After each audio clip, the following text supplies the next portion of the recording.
जो लोग मुझे अच्छे से जानते हैं वो ये भी जानते हैं कि मैं अपना ऑनेस्ट टेक रखने से कभी भी पीछे नहीं हटता, फिर चाहे उसके लिए मुझे कितना भी बैकलैश झेलना पड़े। इवन कई बार तो मेरी रेगुलर ऑडियंस मेरे खिलाफ हो गई थी, जो रोज़ मेरी वीडियोस देखती है और पसंद करती है, फिर भी मैं अपने टेक से पीछे नहीं हटा। और शायद यही वजह है कि चाहे मुझे हेट जितनी भी मिल जाए, मेरे पॉइंट्स का काउंटर किसी के पास नहीं होता। और इसी लेगेसी को आगे बढ़ाते हुए आई सपोर्ट समय रैना, क्योंकि जिस तरह कैंसिल कल्चर ने अपना रुख कॉमेडी की तरफ किया है, एक दिन कॉमेडी ही खत्म हो जाएगी। अच्छा, तुम एक लिस्ट बनाओ कि कौन कौन से जोक हैं जो ऑफेंसिव हैं और उन्हें बोलना आप कैंसिल करना चाहिए। सबसे पहले तो आएगा समय रैना का डार्क ह्यूमर, लेकिन यहाँ से लिस्ट सिर्फ शुरू होती है। उसके बाद आएगी बॉडी शेमिंग, और लगे हाथ रेसिस्ट जोक को भी ले लो। यहाँ पर आते ही तुम्हारे 90% फेवरेट टीवी शोज और मूवीज कैंसिल हो जाएंगी। तो सबसे पहले हसीब खान पूरा का पूरा कैंसिल होगा। वो शो कैंसिल होगा जहाँ पे उस पर जोक्स किए गए थे जिन पे बी ऑनेस्ट तुम भी हंसे थे। कपिल शर्मा शो कैंसिल होगा क्योंकि वहाँ पे भारती ने सबसे ज़्यादा रेसिस्ट कमेंट्स झेले हैं।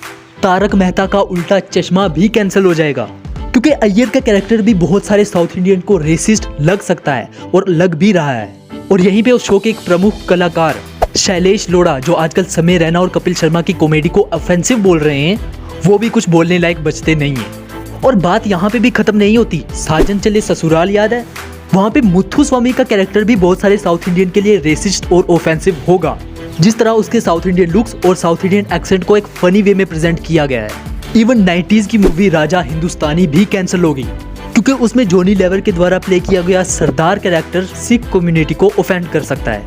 विल स्मिथ का वो iconic joke black man driving a car, will Smith को भी कैंसिल करो। अब किसी के लिए गालियां भी ऑफेंसिव होती हैं और किसी के लिए खून खराबा और वायलेंस भी। एनिमल को कुछ लोगों ने वायलेंस की वजह से भी कैंसिल किया था।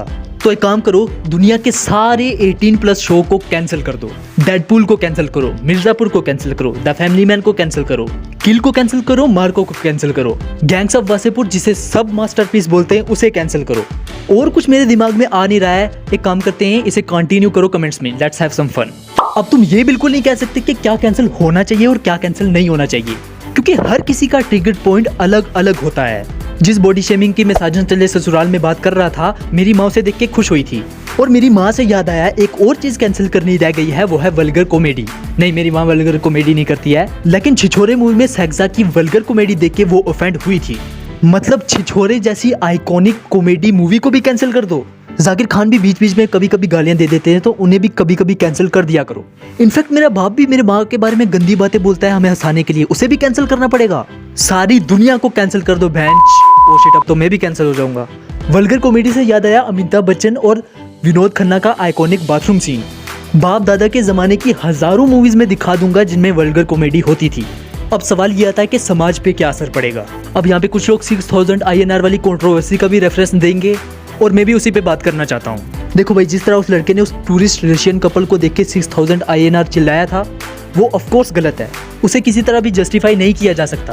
पर उस वजह से पूरे रशियन जोक को और ये जोक बोलने वाले कॉमेडियंस को ही कैंसिल कर देने वाले लोग मेरे हिसाब से गधे हैं। डिस्पाइट बीइंग रशियन गर्ल सोच के कुछ लोगों के दिमाग में 6000 आते हैं, फिर भी मैं इस जोक को कैंसिल करने के हक में नहीं हूँ। तुम्हें याद होगा ढोल या धमाल मूवी का वो आइकॉनिक सीन, जहाँ पे आदि एक साउथ इंडियन की गाड़ी में बैठ के जा रहा होता है और वो बोलता है नाम खत्म होने तक पहुंच जाएंगे, बट उसका नाम इतना लंबा होता है कि वो पहुंच ही नहीं पाते। त्रिचिपिल्ली यज्ञ परमपील परमदूर चिन्ना स्वामी मुत्तु स्वामी वीरा Gopala Iyer.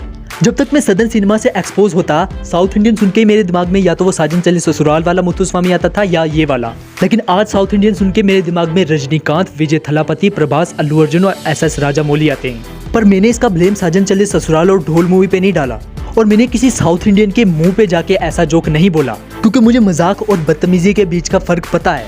And same goes with this case.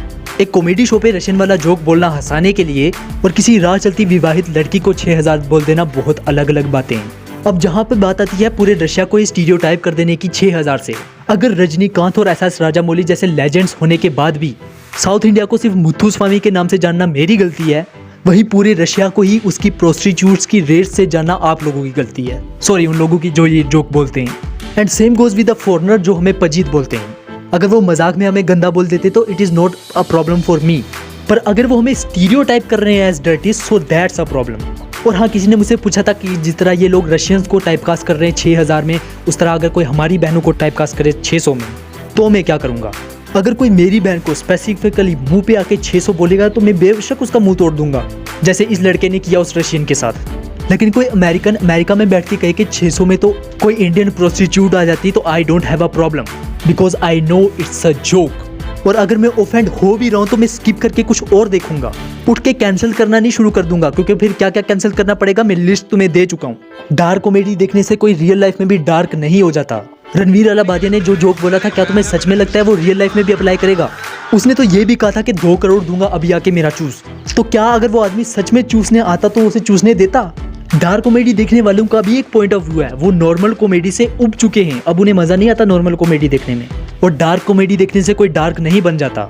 Mahip Singh सिर्फ मजाक के लिए कहता है उसे समय की मम्मी पसंद है, रियल लाइफ में वो समय की मम्मी पे ट्राई नहीं करता। अगर मेरे black child in the basement वाले जोक पे हंसने का मतलब ये है कि मैं भी अपने बेसमेंट में एक ब्लैक चाइल्ड को कैद करना चाहता हूँ, तो कपिल शर्मा शो में भारती के मोटापे का मजाक उड़ाए जाने पर हंसने का मतलब ये है कि तुम नार्सिसिस्टिक हो, बॉडी शेमर हो।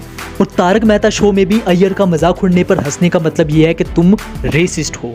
रही बात बच्चों के बिगड़ने या सुधरने की, तो बच्चों को समय रहना से दूर रखना पेरेंट्स की रिस्पॉन्सिबिलिटी है। और अगर तुम्हारे बच्चे के हाथ में मोबाइल का एक्सेस है तो उसके पास सिर्फ समय रहना का एक्सेस नहीं है, उसके पास डार्क वेब और पोर्न हब का भी एक्सेस है। तो अब तुम डिसाइड करो कि ज्यादा डेंजरस क्या है। I love dark comedy and I support समय रहना।